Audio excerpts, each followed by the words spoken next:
애청자 여러분 안녕하십니까? 7월 1일 라디오 서울 생방송 시사 프로그램 낭만 뉴스 시작합니다. 진행을 맡은 김종문, 한별입니다.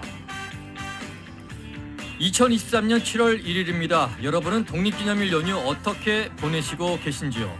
7월 1일 올해도 벌써 전반전이 지났습니다. 그리고 후반전이 시작됐습니다. 참 빠르죠? 연초에 세웠던 계획은 잘 되고 계십니까? 잘 안 되신다고요? 좀 어떻습니까? 1, 2, 3, 4, 5, 6 마탱이가 갔어도 7, 8, 9, 10, 11, 12 이렇게 남아있습니다. 파이팅입니다. 네, 벌써 2023년 전반기 6개월이 지나갔습니다.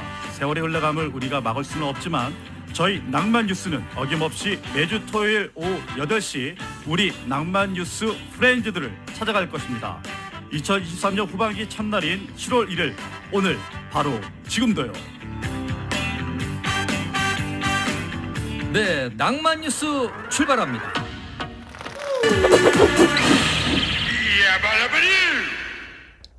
마지막에 야발라바 뭐라고 했는데 그게 버스 종점에 도착했습니다. 이 뜻인지는 잘 모르겠는데 자자의 버스 안이었습니다.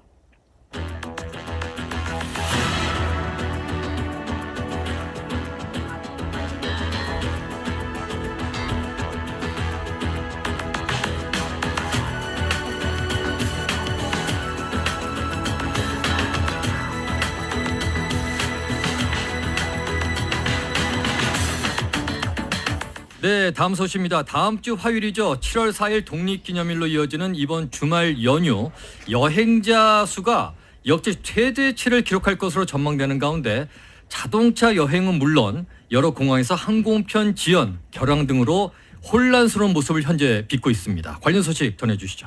네, 그렇습니다. 어제 자동차협회, 미 자동차협회 트리플A의 사전 조사 결과에 따르면 금요일인 이날부터 공휴일인 7월 4일까지 닷새가 미국의 전체 여행자 수가 5,070만 명에 달할 것으로 예상이 됐습니다. 이는 역대 독립기념일 연휴 기간 최대 여행자 수를 기록한 2019년보다 4% 증가한 수준입니다. 트리플A의 여행 상품 서비스 부분 부사장 헤더 펠릭스는 2020년 이후 여행 수요가 꾸준히 증가하고 있으며 올 여름은 기록을 쓰게 될 것이라고 전망하기도 했습니다. 그러면서 올해 가장 눈에 띄는 변화는 해외 여행지에 대한 관심이 급증하고 있다는 점이라면서 여행객들은 꿈에 그리던 버킷리스트 여행을 예약하고 있다고 덧붙였습니다. 그렇습니다. 네, 5,070만 명이요? 네, 그렇습니다. 우리는 그중에 포함이 안 되는군요. 네.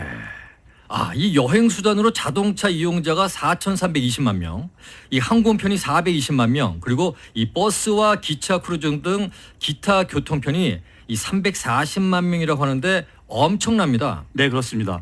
코로나19 상황이 종식된 지 몇 개월이 지나지 않은 상황에서 작년보다 훨씬 많은 여행객이 몰리면서 미국 내 여러 공항은 몸살을 앓고 있는 것으로 전해지고 있습니다.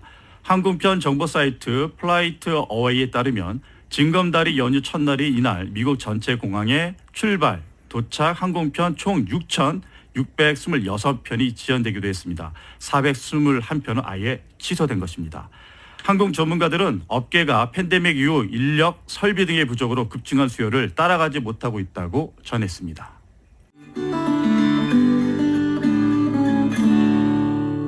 네, 항상 안전운전 그리고 아름다운 여행을 하시길 바랍니다.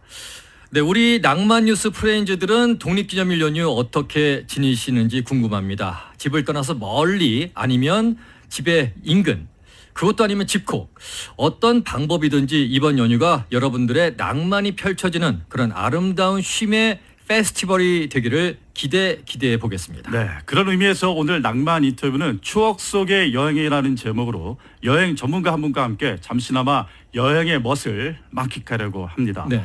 전화에 여행 전문가 미래여행사의 스티브 조 부사장 연결돼 있습니다. 안녕하세요. 네, 안녕하세요. 반갑습니다. 네, 간단한 인사말 좀 부탁드리겠습니다. 예, 반갑습니다. 우선 낭만 뉴스 출범을 갖다가 축하드립니다. 앞으로도 낭만이라는 게 영어로 로맨스죠. 네. 바로 이 정서적인 감정적인 좋은 소식과 좋은 정보를 갖다가 전해주시기를 기대하고 있겠습니다. 네. 지금 현재 가족 여행을 하고 계시는 것으로 알고 있는데 현재 어디로 여행을 가셨죠? 예, 저는 지금 샌디에고 내려와 있습니다. 샌디에고요. 친구도 만날 겸 또 샌디에고 또 여행차 또 저는 여행과 더불어 또 답사라고 생각하면 됩니다. 그래서 이번에 이 샌디에고 잠깐 내려왔는데요.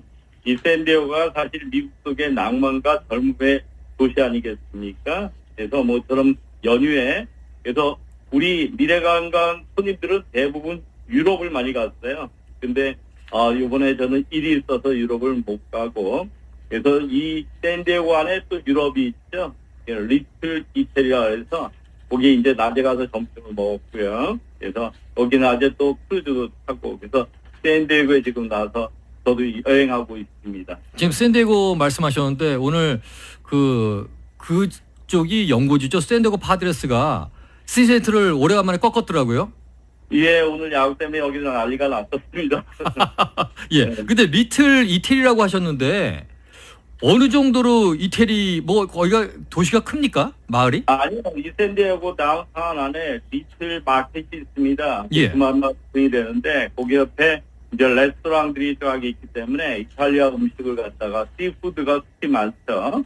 그래서 거기 오시면은 샌디에 오시면은 우리 식사 때문에 많이들 좋은 음식을 하러 많이들 오시죠. 그렇죠. 그래서 다운타운에 뭐 스트립에 좋은 식당들 이탈리아 식당들이 많이 있으니까 다음에 오시면 꼭 식사들 하고 거기 또 동네가 참 아름답고요. 조금 있으면 또 이제 불꽃놀이 막 이제 시작이 될 텐데 그래서 제가 인터뷰 끝나고 또 이제 다운타운으로 나갈 겁니다. 그렇군요. 이 사실 이제 미국 어느 곳을 가더라도 한인분들을 심심찮게 이제 보게 되는데 그곳에서도 한인들이 좀 눈에 띄던가요? 너무 많이 왔습니다. 제가 어제 이제 내려올 때도 트래픽이 꽤 있었는데요. 또 이제 타운에 나가 보니까 우리 한국 분들은 금방 이렇게 서로 알잖아요. 그렇죠. 한국 분들 많이 이렇게 눈에 띄고요. 저 델콜로라도 그쪽에 섬들 그쪽에도 많이 찾아오셨고 그래서 날씨도 좋다 보니까 각지에서 우리 한국 분들 이렇게 많이 뵈니까 반갑더라고요. 그렇군요. 자, 이 여행 전문가로서 많은 여행을 다녔을 텐데 그럼에도 이 조 부사장에게 여쭤보고 싶은 게 스티브 조 부사장에게 여행이란 한마디로 어떤 의미를 갖고 있습니까? 한마디로 좀 부족하죠. 저는 네 마디 하겠습니다. 예. 네, 여행은 우선 설레임이죠. 예, 설레임 속에 그 기대 속에 여행을 떠나면은 나중에는 이제 결과로서 추억을 남기게 되죠. 그래서 이 여행을 떠나면서 이 여행의 인생의 전환점을 볼 수가 있고 네. 또 인생의 나침판 역할하는 게 여행이고 또 마지막에는 여행이 인생의 그 바이타민 같은 역할이라 해서 네 가지를 제가 대별할 수 있어요. 설레임, 전환점, 나침판, 에너지라 할 수가 있겠습니다. 네, 그렇군요. 그런 의미들에 있어서 낭만 뉴스 우리를 프렌즈들이라고 부르거든요. 우리 애청자들을. 낭만 뉴스 프렌즈들도 일부는 이미 여행을 떠난 분들도 계실 겁니다. 근데 하지만 아직 떠나지 못한 우리 프렌즈들을 위해서 하루 또는 1박 2일 코스로 떠날 수 있는 여행지를 좀 추천을 해줄 수 있다면 어떤 곳이 있을까요? 네, 좀 전에 제가 뉴스 들어보니까 지금 여기 독립기념일 연휴를 해가지고 약 5,070만 명이 떠났다 그러는 것 같아요. 네네네. 인구가 지금 미국 인구가 약 3억 한 2천 정도 되는데 따져보면 6분의 1 정도가 지금 각지로 떠난 것이죠. 네, 그렇겠네요. 네, 사실 이 캘리포니아는 우리 갈 곳이 많잖아요. 그래서 네. LA 지점을 해서 제가 1박 2일을 갖다 추천해드리고 싶은 거는 이 북쪽으로 태평양 쪽으로 쭉 올라가서 산타바바라와 더불어 샌루이스 오비스포 피스모 비치, 아빌라 비치 참 온천과 와이너리 같은 방 그쪽으로 추천해주고 싶고요. 1박 2일 코스로. 네. 그다음에 이제 남쪽으로 이제 내려가면 제가 있는 샌디에고 쪽으로 내려오면서 캘스베드와 더불어 오션사이드, 샌디에고 쪽으로 이쪽으로 또 와서 1박 2일 코스를 이렇게 다녀오시면 좋으리라 생각이 됩니다. 네. 그리고 이제 예. 하루 코스로 이제 다녀오시는 곳은 뭐 여러 가지 폴게티 뮤지엄도 있고 여러 가지 좋은 데 많이 있는데 여기 내륙 쪽으로 저쪽 나파밸리 또 좋죠. 그래서 나파밸리 세미플라가 좋죠. 네. 나파밸리는 샌프란시스코 너무 멀고요. LA 기점에서는 세미플라 가서 다운타운 쪽과 세미플라고 올드타운이 참 잘 돼 있거든요. 네. 거기서 수제 맥주 같은 거 아주 식사가 좋습니다. 그래서 하루 갔다가 또 오면서 팜스 마켓이라 해서 그 파머스 마켓이 있습니다. 네. 또 애들 데려가면 애들의 놀이동산도 있고요. 예, 팜스 파머스 마켓도 한번 들려서 가끔 빵도 이렇게 들어보는 코스에서 하루 갔다 오는 코스 추천해주고 싶습니다. 그렇군요. 좋은 이 위치를 다 알려주셨는데 그 사실 여행을 하게 되면 우리가 방금 전에 이제 네 가지를 말씀해 주셨습니다. 전환점, 나침반, 설레임, 에너지 이렇게 하셨는데 좋네요. 네. 이 사실 주의사항도 꼭 필요하거든요. 어떤 주의사항이 있습니까? 네, 예, 사실 여행이라는 건 전시 여행의 팁을 갖다가 드리면요. 좋은 여행을 하려면요. 저는 이렇게 합니다. 3개월 전에 여행 계획을 가지면 참 좋습니다. 우선 그래서 3개월 전에 여행을 갖게 되면은 그 3개월 동안 즐거워지죠. 그리고 이제 여행 다녀와서 또 3개월 후에 이렇게 이제 여러분들 또 다음에 여행 가는 계획을 가지면 좋잖아요. 네. 그러면서 1년에 한 4번 정도 여행을 간다 생각하시면 좋고요. 자, 그 다음에 이제 주의점은 자기가 가는 곳에 대해서 정보를 많이 수집해가지고 하는 게 가장 좋습니다.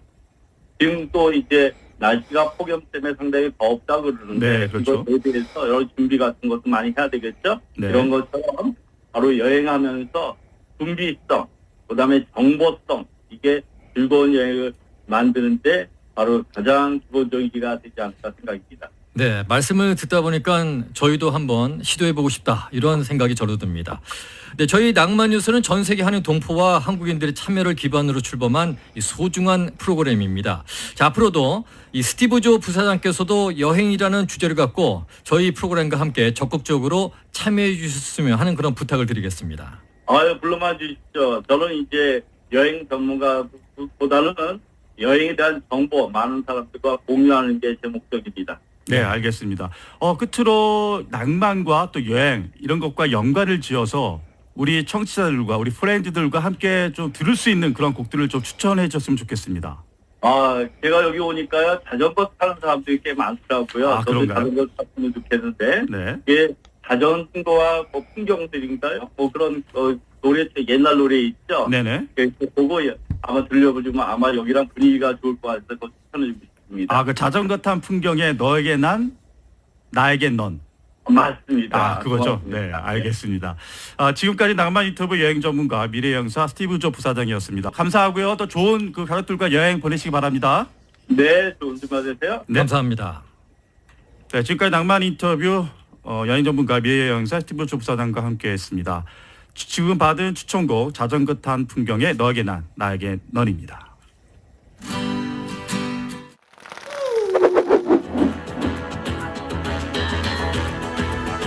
네, 여러분께서는 낭만뉴스 함께하고 계십니다. 다음 소식입니다. 미국 대학 입학에서 교육의 다양성을 위해서 소수 인종을 우대하는 정책, 이른바 어퍼머티브 액션에 대해서 연방 대법원이 위헌 판결을 내렸습니다. 이에 따라 1960년대 민권운동의 성과 가운데 하나로 꼽혔던 소수인종 우대 입학 정책이 역사 속으로 사라지게 됐는데요. 이 보수 성향 대법관이 다수를 차지하는 대법원이 낙태권 폐지에 이어서 인종적 다양성을 고려하는 이번 정책에 제한을 가하면서 미국 사회 전반에 파장이 예상되고 있습니다. 관련 소식 정리해보죠. 네, 이번 주 내내 연방 대법원에서 아주 중요한 그 이슈 법안들이 이제 결정이 됐는데 연방 대법원은 지난 29일이죠.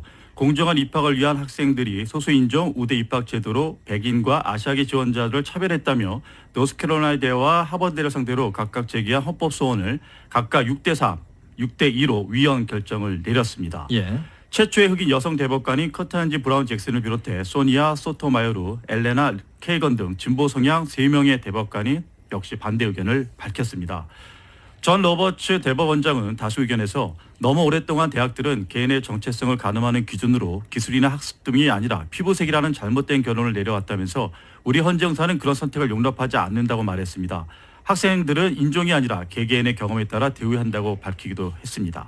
한편 소니아 소토마요로 대법관은 소수 의견에서 수십 년 선례와 중대한 진전에 대한 후퇴라고 비판을 했고요. 잭슨 대법관도 이번 결정에 우리 모두에게 진정한 비극이라고 규탄했습니다. 네, 이 최초의 흑인 여성 대법관인 커탄지 브라운 잭슨 그리고 소니아 소토마요르, 엘레나 케이컨 등 진보 성향 3명의 대법관은 반대 의견을 밝혔군요. 네. 자, 이런 가운데 연방 대법원의 이번 판결로 이 소수인종 우대 정책의 주요 수혜자로 꼽혀왔던 흑인과 히스패닉계 학생들은 이 직접적인 영향을 받을 것으로 전망되는 것은 물론 이 아시아계 학생들의 그 앞으로의 향방은 어떻게 될지 궁금합니다. 네.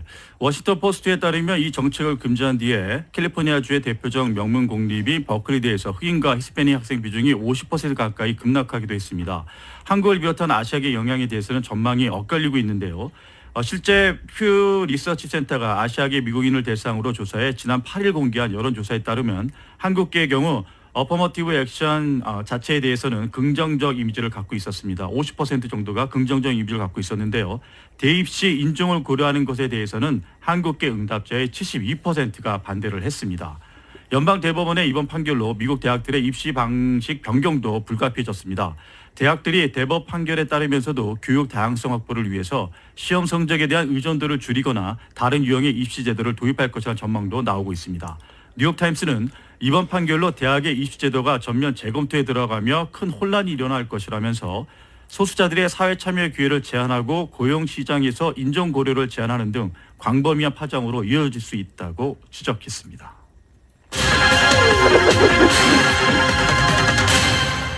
네, 다음 소식입니다. 이 보수 우위의 미 대법원이 이 조 바이든 대통령이 대표 정책을 추진해 왔었죠. 이 학자금 대출 탕감 정책에 제동을 걸었습니다.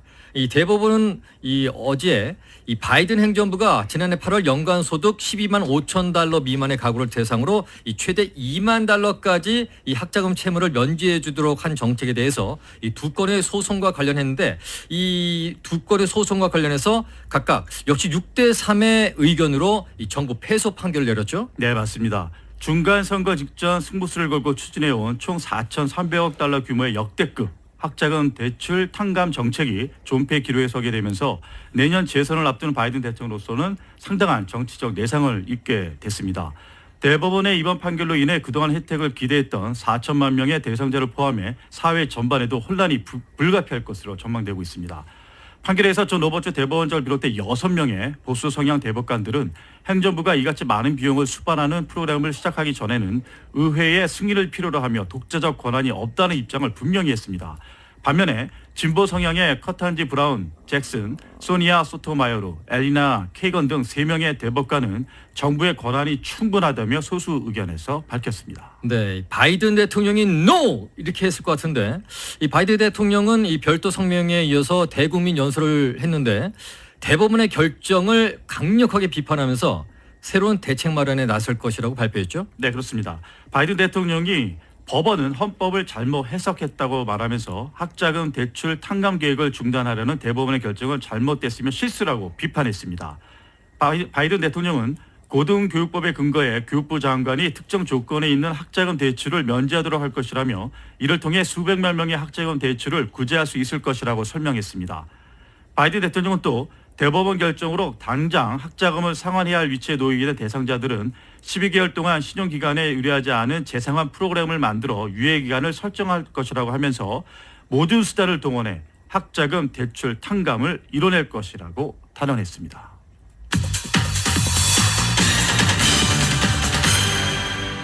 네, 대법원 바쁩니다. 이 연방 대법원이 역시 어제 이 종교적 신념을 이유로 동성 커플에 서비스를 제공하지 않을 수 있다는 판결을 내렸는데 역시 6대 3입니다. 네, 맞습니다. 콜로라도주에서 웹 디자인을 하는 로리 스미스는 일반 대중을 대상으로 하는 사업장에서 성적 지향성, 인종 등을 이유로 차별을 금지하는 주법이 수정헌법 1조상 표현의 자유를 침해한다면서 헌법 소원을 낸 것입니다. 기독교 신자인 그는 종교적 이유로 동성 커플의 작업 요청을 수락할 의사가 없는데 이런 서비스를 거부할 경우 주법에 따라 벌금이 부과될 수 있어 사업을 계속하기 어렵다면서 대법원의 판단을 구한 겁니다. 예. 닐 고스터치 대법관은 다수 의견에서 수정헌법 1조는 모든 사람이 정부가 요구하는 대로가 아니라 그들이 원하는 대로 생각하고 말하는 그런 풍요로운 미국을 그리고 있다고 말했습니다. 반면에 소니아 소토마요르 대법관은 반대 의견에서 오늘 대법원은 역사상 처음으로 일반인을 대상으로 하는 사업체가 보호계층에 대한 서비스 제공을 거절할 수 있는 헌법적 권리를 부여했다면서 비판했습니다. 네, 다시 한번 짚어보게 되면은 모두 9명이죠. 연방 대법관이. 근데 트럼프 정부 때 보수 6, 진보 3으로 재편해졌습니다. 이후에 지난해에는 연방 차원의 낙태권 인정 판결을 뒤집었고, 그리고 어제는 소수인종 대입 우대 정책이 위헌이라는 결정도 내리는 등 이 보수적 가치를 증시하는 이 판결 드라이브를 강행하고 있습니다. 네, 맞습니다. 조 바이든 대통령은 이날 성명을 내고 대법원의 오늘 결정이 미국의 성소수자에 대한 더 많은 차별을 초래할 수 있다는 점에 대해 깊이 우려한다면서 정부는 성 정체성이나 성적 지향에 따른 차별로부터 미국인을 보호하는 연방법을 엄격하게 집행하기 위해 관련 기관과 계속 협력할 것이라고 밝혔습니다. 지금까지 보수 우위로 재편된 연방 대법원의 보수적 관점 판결에 따른 이슈 법안 내용에 대해서 살펴봤습니다. 여러분 현재 라디오 서울 주말 시사 프로그램인 남만 뉴스와 함께하고 계십니다. 다음은 신해철의 내 마음 깊은 곳에 너 음악을 듣고 다시 돌아오겠습니다.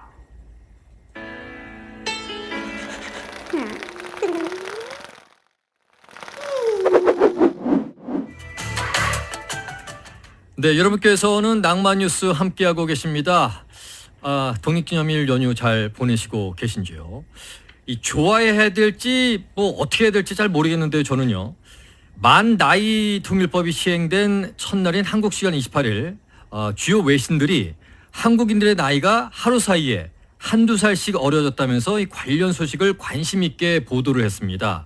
일부 외신은 위기의 서열을 증시하는 이 한국 문화에서 나이 변화가 갖는 의미를 소개하기도 했는데요. 먼저 실제로 어떻게 나이를 측정하게 되는지 설명할 필요가 있을 것 같은데요. 네, 저희가 첫 방송을 제가 기억하기로는 첫 방송 할 때 곧 이제 만 나이 통일법이 시행된다라고 저희가 이거 기사로 좀 전달한 것 같은 기억이 나는데 그렇죠. 28일 날 지난 28일 날 이제 시작이 된 겁니다. 기준은 올해 생일이 될 수 있겠습니다. 28일부터는 생일이 지났다면 현재 연도에서 태어난 연도를 뺀 나이가 본인의 나이가 됩니다.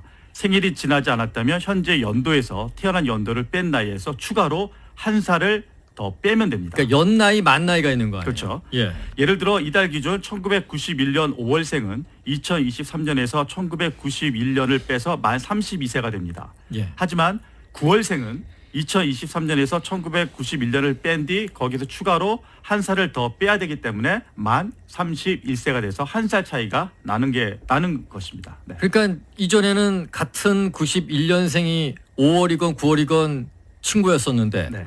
생일이 지나고 안 지난 거에 따라서 한 살 차이가 나는 거네요. 근데 이제 한국 사회에서는 이제 나이 갖고서 어디서 맘먹어 이렇게 될 수가 있는 거죠. 그렇죠. 예. 이제 그것들은 이제 어떻게 이제 교통 정리를 할지 그걸 이제 두고 봐야죠. 예, 이 술 먹고 많이 싸울 것 같은데요. 예. 두고 봐야 될 것 같습니다. 자, 이런 가운데 시사 주간지 타임은 지난 27일입니다. 새로운 나이 계산법 덕에 모든 한국인이 최소한 한 살 더 젊어진다 이런 기사를 실었어요. 네, 타임즈는 한국인은 자궁에서 보낸 시간을 나이에 반영하기 때문에 다른 나라 사람보다 통상 한두 살 더 나이가 많다고 여긴다라며 주요 국가 중 이런 관습을 가진 곳은 한국이 유일하다라고 소개를 했습니다.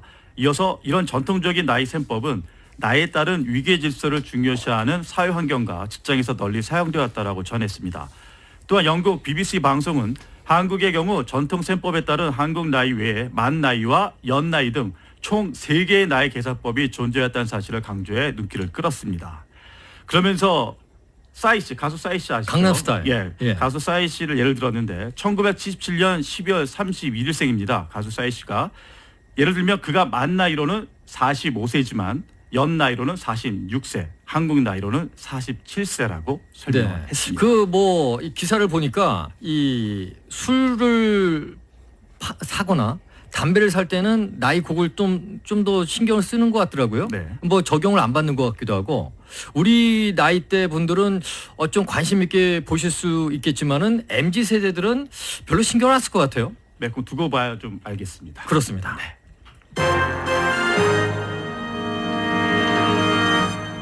네, 센세이션을 일으켰던 그 드라마라고 할 수 있죠. 시리즈물 오징어 게임. 이 드라마 오징어 게임과 같은 K 콘텐츠가 넷플릭스를 통해서 승승장구하는 이면에는 이 고질적인 노동 착취가 있다 이런 지적이 나왔습니다. 이제 곧 오징어 게임 2가 나오는데 LA 타임스는 이 최근 넷플릭스의 한국 콘텐츠가 저 비용으로 막대한 성공을 일굴 수 있었던 기반에는 이 불공정 계약 그리고 무급 노동 등이 있었다면서 이 한국 콘텐츠 제작 업계에 열악한 노동 환경을 집중 조명했습니다. 네, LA 타임스가 지난해 전 세계 인기를 끈 드라마 오징어 게임을 단적인 예로 들었습니다. 9개 에피소드로 이루어진 오징어 게임은 에피소드당 240만 달러, 한국 돈으로 31억 6천만 원 정도 되겠습니다. 제작비가 들었는데요. 넷플릭스의 또 다른 인기 시리즈인 미국 드라마 기묘한 이야기 제작비 약 4분의 1 수준밖에 되지 않습니다. 비교할 수 없을 정도로 저렴하게 제작된 오징어 게임은 지난해 공개 후 28일 동안 시청 시간 16억 5천만 시간으로 넷플릭스의 역대 최고 기록을 냈고 미국 방송계 최고 권위의 에미상 시상식에서 6개 부분을 수상하기도 했었죠. 넷플릭스는 오징어 게임이 자사의 기업 가치를 약 9억 달러 높인 것으로 파악하고 있습니다. 엄청난 인기를 끌었죠. 네. 뭐 이정재 씨는 뭐 탑이었었는데 또 탑으로 더 올라가지 않았습니까? 그렇습니다. 탑으로 됐는데 이 각본가이자 연출자인 황동혁 감독 여러분 기억하실 겁니다. 이 황동혁 감독도 세계적으로 이름을 날리게 됐지만 정작 부자가 되지 못했다 이렇게 신문을 덧붙였어요. 네, 그렇습니다. 지식 재산권이 넷플릭스에 넘어갔고 첫 방영 이후 작품 재사용 시 작가, 감독, 배우들에게 지급하는 로열티 있지 않습니까? 예. 그 로열티 재상영 분배금도 받지 못하는 등 불리한 계약을 했기 때문입니다. 오징어 게임은 이렇게 가성비 좋은 한국 컨텐츠 대명사가 됐습니다.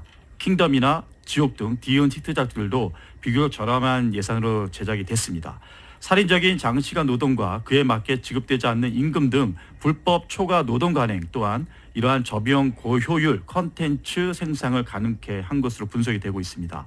김기영 공공운수노조 방송 스태프 지부장은 모든 것은 인건비로 귀결되고 있다면서 엄청난 양의 무급 노동이 이루어지고 있다고 LA 타임스에 말하기도 했습니다. 이 좀 더 살펴보게 되면은 다수의 프리랜서로 고용돼 있는 표준 근로 계약서도 쓰지 못하는 상황에서 이 한국 내 제작진들은 헐리우드 같은 파업은 꿈도 꾸지 못하고 있는 것이 현 실정이고요. 현행법상 이 넷플릭스는 고용주가 아니어서 이 불공정 노동의 책임을 지지 않는다고 하네요. 반면에 이곳은 그 시위를 뭐 심심치 않게 하지 않습니까? 예, 제가 헐리우드나 최근에 예. 웨스트 LA 지역을 좀 이렇게 돌아다닐 일이 좀 종종 있었는데 가는 곳곳마다 그 LA는 영화 제작사 또 방송국들이 많이 있지 않습니까? 그 곳곳에 작가들이 노조 작가들이 피켓을 들고 시하는 것들을 많이 봤거든요. 한별 앵커도 동참하셨습니까? 저는 작가가 아니라 아니 그 운전하시면서 빵빵 한번 해주셔야 되는 거 아닙니까? 우리도 지지한다 뭐 이런 식으로 빵빵빵 해주시고 아 그렇습니까? 예, 아, 그, 네. 그 해주셔야 되는 거예요. 네. 예, 빵빵빵. 네. 네. 그 뭐 관련 소식 좀 더 덧붙여 주시죠. 알겠습니다. 넷플릭스가 막 한국에 진출했을 때는 미국과 같은 엄격한 노동 기준이 한국 콘텐츠 업계에도 적용되는 계기가 될 것처럼 기대감도 있었습니다. 그렇죠. 하지만 그 오징어 게임을 계기로 해서 가성비 한국 콘텐츠가 하나의 기준이 되고 콘텐츠 업체의 넷플릭스 의존도가 높아지면서 노동 환경 개선 여지가 갈수록 줄어들고 있다고 LA 타임스는 짚었습니다. 김 지부장은 그렇게 싼 가격에 세계적 히트작을 만들 수 있었다는 것은 넷플릭스의 기준선이 됐음을 의미한다면서 그들은 한국에서는 그렇게 할 수 있다는 걸 알고 있다고 말하기도 했죠. 좀 쓸쓸한 모습을 몇몇만 보였습니다. 인기를 얻으면서 부를 그 갖는 게 아니라 다 같이 잘 먹고 살 수 있는 그런 그 사회적인 그 풍토가 좀 이루어졌으면 좋겠어요. 네, 맞습니다. 예, 반드시 이루어져야 되겠죠. 그렇습니다. 예, 여러분은 현재 AM 1650 라디오 서울의 주말 식사 프로그램 낭만 뉴스 함께하고 계십니다. 음악 듣고 오겠습니다. 에드 시란의 퍼펙트입니다.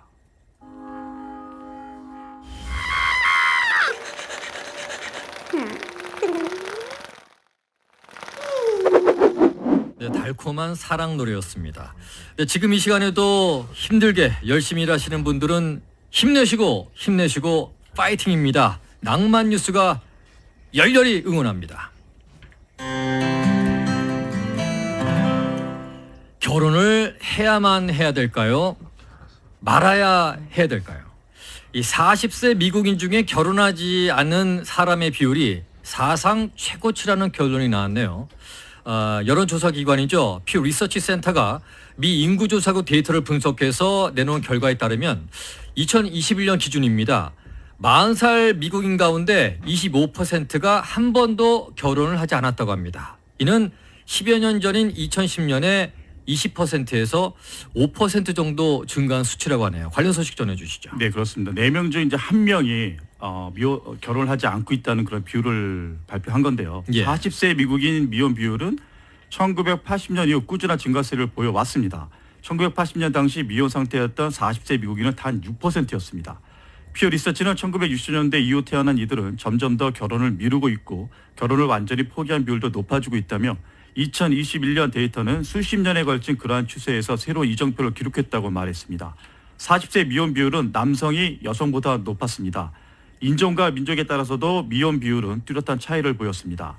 흑인의 경우 40세 미혼 비율이 무려 46%에 대해 가장 높았고 히스패닉 27%, 백인 20%, 아시아계 17% 순이었습니다.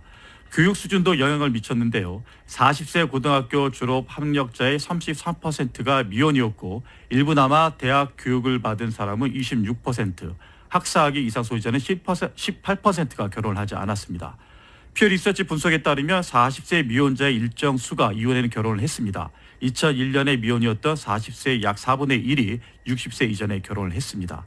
한편 지난해 기준으로 미혼 상태인 40에서 44세의 22%가 동거 중이었다고 퓨어 리서치는 밝혔습니다. 네. 이 40살, 네, 25%. 근데 이 젊은이들한테 또 물어보니까 앞으로 뭐 먹고 사는 것도 나 혼자 뭐 책임지기도 쉽지 않은데 결혼은 좀 쉽지 않겠어요? 그냥 뭐 즐기면 되고 또 AI 해가지고 로보트가 나오면은 나중에 뭐 로보트 뭐 남자면 여자 친구 로보트, 여자면 남자 로보트를 뭐 만들면 되지 이런 얘기를 하는 친구들도 더러 있더라고요. 우리 옛날에 어르신들이 일단은 남자는 이렇게 상투를 틀어야 뭐 예. 진정한 뭐 성인이 된다 뭐 이런 식으로 얘기를 했는데 한국 얘기죠. 네, 김종배 볼 때 저 어떻습니까? 누구요? 아직 좀 뭐 성인이 안 됐다고 생각하십니까? 누구요? 저 한별 말입니다. 상투 안 틀었잖아요. 그러니까 어떻게 느끼십니까? 결혼하셔야죠. 반드시 하셔야죠. 답이 나왔네요. 예. 네. 한별 앵커는 반드시 축하해요. 네, 결혼 반드시 하셔야 됩니다. 네. 여러분께서는 낭만 뉴스 함께하고 계십니다. 네, 다음 뉴스 살펴보죠. 네.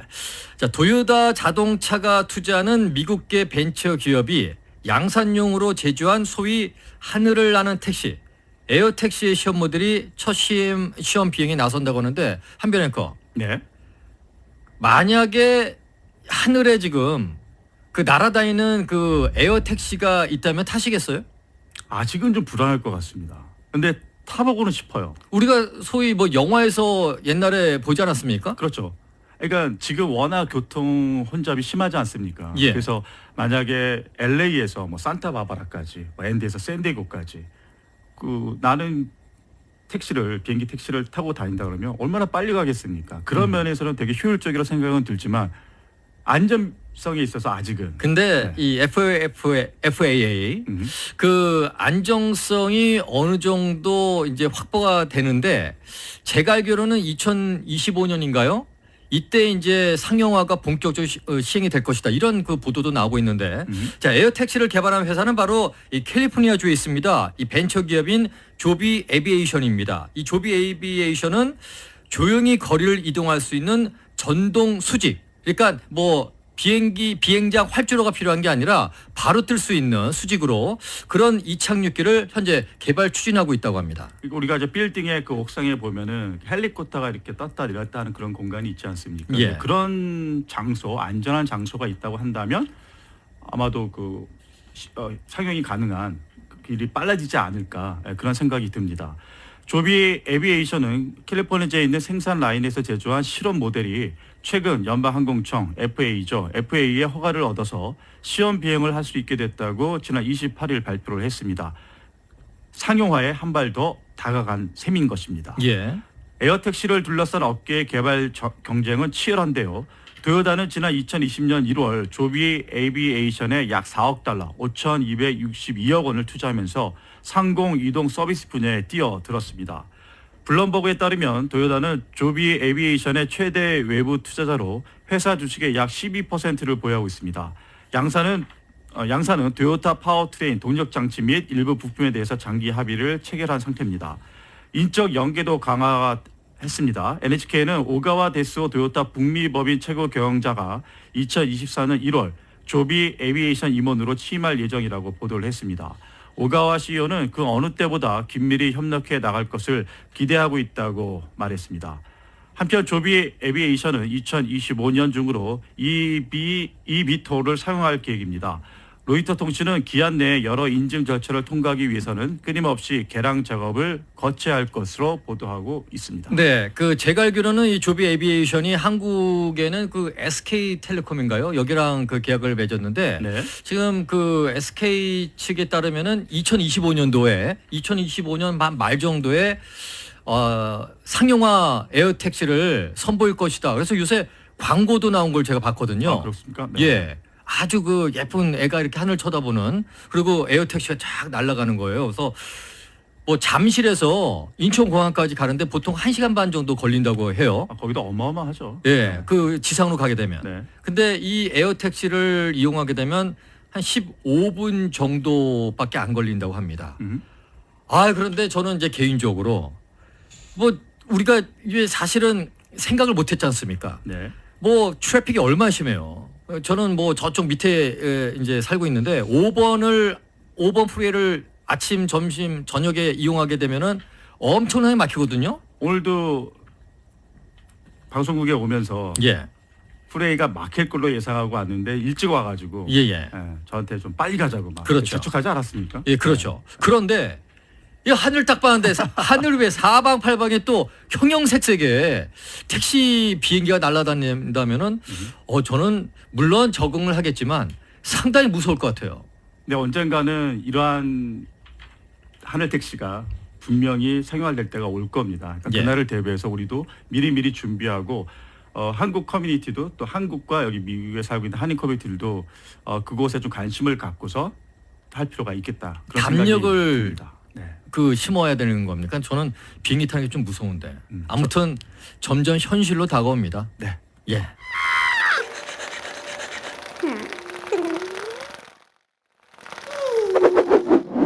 네, 오늘의 마지막 뉴스가 될 것 같습니다. 한인 미시민권자를 포함한 외국인이 이 한국 무비자 방문 시 받아야 하는 전자 여행 허가 KETA의 유효 기간이 현행 2년에서 3년으로 늘어났습니다. 네. 한국 법무부가 7월 3일부터 해외 관광객의 KETA 유효 기간을 이같이 확대하고 청소년과 고령자는 KETA 적용 대상에서 제외한다고 29일 밝혔습니다. 이에 따라서 청소년과 고령자는 사전에 KETA를 받지 않더라도 입국이 허용되지만 입국 신고서 작성 생략 등 혜택을 받기 위해서는 KETA를 희망하는 경우에는 신청이 가능하기도 합니다. KETA는 미국을 포함해서 112개 무비자 입국 가능 국가 국적자가 한국에 입국하기 위해 현지 출발 전에 홈페이지에 정보를 입력하고 입국을 허가받는 제도입니다. 유효 기간 내 국내 입국 횟수 제한 없이 사용이 가능한데요. 법무부는 이번 조치로 외국인이 한번 KETA를 받으면 더 오랫동안 한국을 편리하게 방문할 수 있다고 설명을 했습니다. 한편 한국 방문의 해를 맞아 관광산업 활성화 지원 방안의 일환으로 현재 미국 등 22개국 시민권자들은 내년 말까지 KETA 신청이 면제되고 있습니다. 네, 독립기념일 연휴에 보내드린 낭만 뉴스 3가지. 이번 주말 100도까지 올라가는 기온, 오늘 많이 더우셨죠? 건강 조심하십시오. 2번째, 불법 불꽃놀이 주의. 정말 안 됩니다. 저희 동네에서도 얘들은 새벽이고 밤이고 빵빵거리는 바람에 저희 개들이 더운데라서 짖는 바람에 잠을 못 자요. 정말 이거 불법이거든요. 어느 동네 가니까 불법 그 벌금으로 1,000불을 그 티켓을 네, 주겠다. 저도 봤습니다. 이런 곳이 있는데 한 3,000불은 때려야 되지 않을까? 그런 생각을 합니다. 특히 이 불꽃놀이 주위에 계실 경우 부상 주의하셔야 됩니다. 3번째입니다. 음주운전 조심입니다. 이번 연휴에요. 경찰 단속 장난 아닙니다. 자, 결론은 기분 좋은 독립기념일 연휴 보내십시오. 네, 멋집니다. 낭만 뉴스는 눈이 오나 비가 오나 따스한 햇살이 비치고 하늘 바다가 매우 높은 날이든 매주 토요일 오후 8시 여러분들과 함께 할 것입니다. 이것은 우리 낭만 뉴스의 확고부동한 약속입니다. 네, 이상으로 라디오서울 낭만 뉴스 여기서 마무리하죠. 진행의 김종문 한별 김종문이었습니다. 아름답고 건강한 주말 보내십시오. 좋은 밤 보내세요. 되세요.